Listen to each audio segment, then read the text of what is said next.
Perjalanan haji dari Indonesia pada tahun 1964 masih mengandalkan kapal laut sebagai sarana utama. Perjalanan ini bukan sekadar perjalanan fisik, tetapi juga perjalanan spiritual yang penuh ujian, kesabaran dan keikhlasan. Perjalanan ke Jeddah bisa memakan waktu sekitar 2 hingga 3 minggu, tergantung cuaca dan rute pelayaran. Ketika kapal berhenti di dermaga, para petugas pelabuhan dengan pakaian khas menyambut jemaah.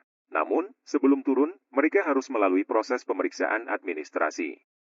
Dari sini, jemaah harus menunggu giliran untuk diangkut dengan bus tua, melanjutkan perjalanan ke Mekah.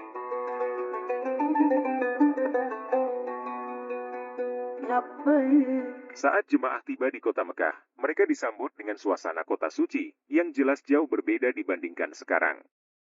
Kota Mekah terasa semrawut, dengan jalan-jalan yang sempit dan ramai. Kendaraan berlalu lalang, sebagian besar mobil, bus dan truk yang mengangkut jemaah maupun barang, menciptakan kemacetan. Di sepanjang jalan, pedagang kaki lima menjajakan berbagai barang, kurma, roti, pakaian ihram, hingga barang-barang kebutuhan lainnya. Suasana kota Mekah tahun 64 ini terasa penuh dengan energi, meskipun tidak ada kemudahan seperti sekarang. Ketegangan di jalanan dan padatnya lalu lintas bukanlah hambatan bagi jemaah yang penuh semangat untuk beribadah. Keikhlasan dan kebahagiaan mereka begitu terpancar, karena mereka telah sampai di tempat yang selama ini mereka impikan, yaitu tanah suci yang penuh keberkahan.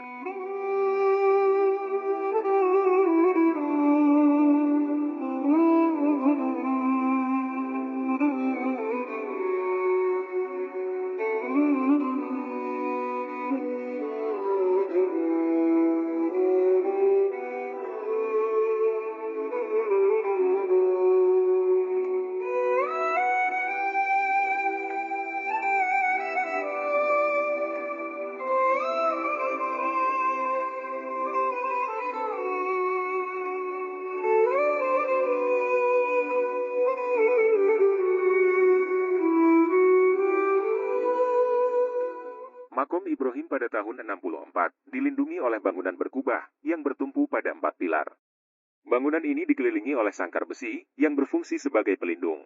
Selain itu, di bagian belakang bangunan Makom Ibrahim terdapat serambi atau kanopi yang digunakan oleh jemaah untuk beribadah.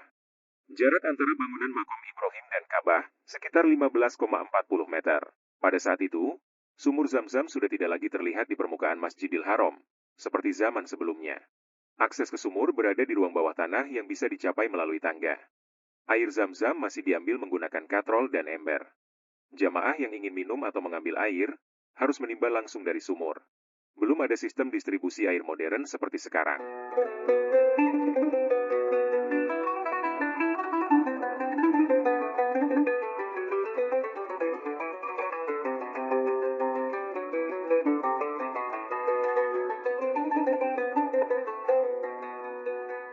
لبيك قولهم لبيك لبيك لا شريك لك لبيك إن الحمد والنعمة لبيك قولهم لبيك لبيك لا شريك لك لبيك إن الحمد والنعمة لك والملك لا شريك لك لبيك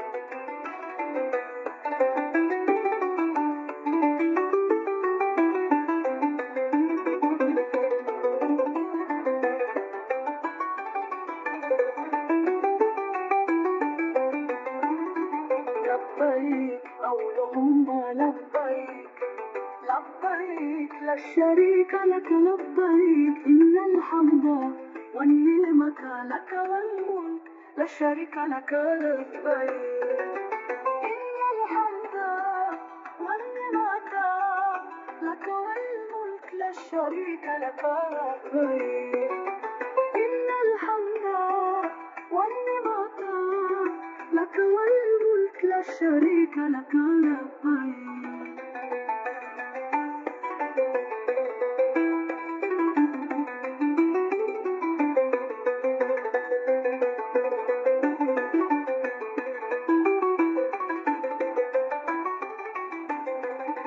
لبيك قولهم لبيك لبيك لا شريك لك Bagi mereka yang lanjut usia atau kesulitan berjalan, solusinya dengan ditandu.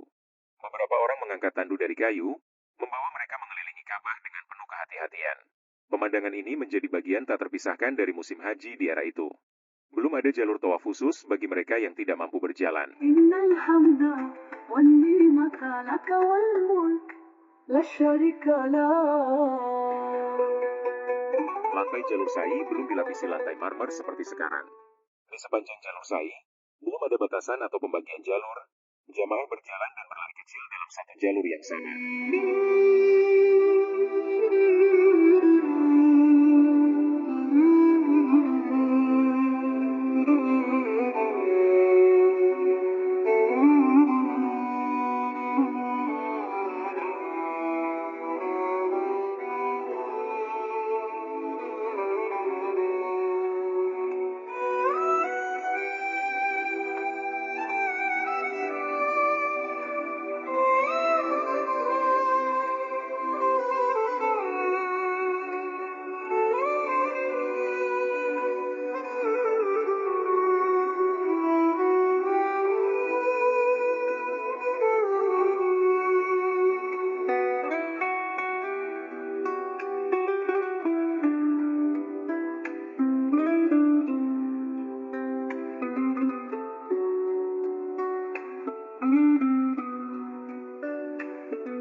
Pada tahun 64, lokasi Jamarot masih berupa satu lantai, tanpa struktur bertingkat seperti sekarang. Tempat lempar jumroh hanyalah area terbuka dengan 3 pilar batu yang berdiri di tanah, Jumrah Ula, Wusto, dan Akobah. Tidak ada jembatan layang atau jalur khusus, sehingga seluruh jemaah berkumpul di satu area yang sama untuk melempar kerikil. Jalanan menuju Jamarot sempit dan penuh sesak, karena semua jemaah bergerak di jalur yang sama. Tidak ada pagar pembatas yang jelas, sehingga arus jemaah dari berbagai arah sering bercampur.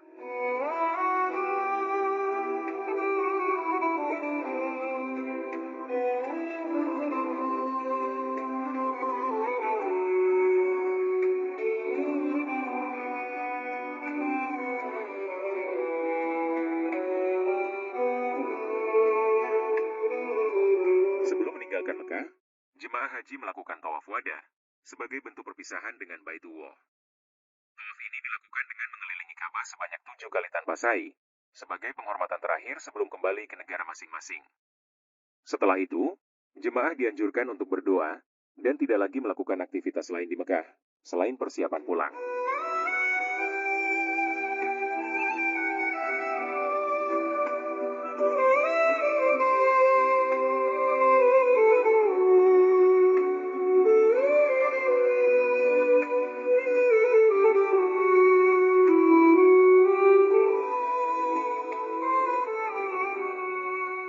Pada tahun 64, Madinah masih memiliki suasana kota kecil yang tenang dan penuh berkah. Masjid Nabawi, pusat spiritual umat Islam di kota ini, sudah mengalami beberapa renovasi, tetapi masih jauh dari kemegahan seperti sekarang. Kubah hijau yang menaungi makam Rasulullah menjadi pemandangan utama yang memancarkan ketenangan dan keberkahan. Saat itu, Masjid Nabawi memiliki luas sekitar 16.327 meter persegi dengan kapasitas sekitar 50.000 jemaah. Jika dibandingkan dengan luasnya sekarang yang mencapai 400.500 meter persegi, terjadi peningkatan sebesar 2.353% atau sekitar 25 kali lipat lebih luas.